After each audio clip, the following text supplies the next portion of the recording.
ক'ত আছ? ঘৰতে আছো কচোন। ডাঙৰ হাঁহ আছে নি তহঁতৰ পিনে হাঁহ? ডাঙৰ হাঁহ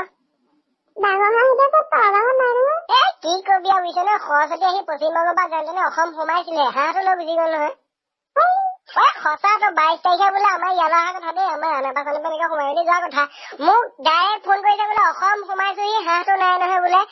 ৰিজাৰ্ভেশ্যনত আহিছে বুজিছ নে পুৰা ধুনীয়া টিকেট এচি ৰুমত আহিছে তথাপি অসম সোমাইছে হাঁহটো নাই মোক ক'লে বোলে তুমি হাঁহটো বিচৰা গোটেই ফোন কৰিছো যদুক ফোন কৰিছো এইপিনে জ্ঞানজ্যোতিক ফোন কৰিছো তোলে ফোন কৰিছো হাঁহ নাই বুজিছ নে হাঁহ ওলাব নি এফালৰ পৰা বিচাৰি যায় কমাৰ গাঁও 22 তাৰিখে লাগে গম পাৱ নে অসম তই বিশ্বাস কৰ মোক এইমাত্ৰ ফোন কৰিছে দেই বেছি দেৰি হোৱাই নাই এইমাত্ৰ কৈছে বোলে অসম সোমাইছিলো হাঁহটো নাই কিহত আহিব তই কচোন বাৰু ডাইৰেক্ট ফোন কৰিছে সৰস্বতী কৰিছে বাৰু সৰস্বতীয়ে ভাল ন মোৰ লগত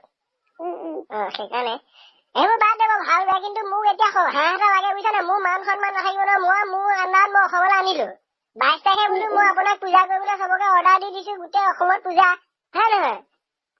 এতিয়া হাঁহটো নাই মই কি কৰো মেথা বেয়া গম পাওঁ নে মেথাটো একেবাৰে জ্বলি গৈছে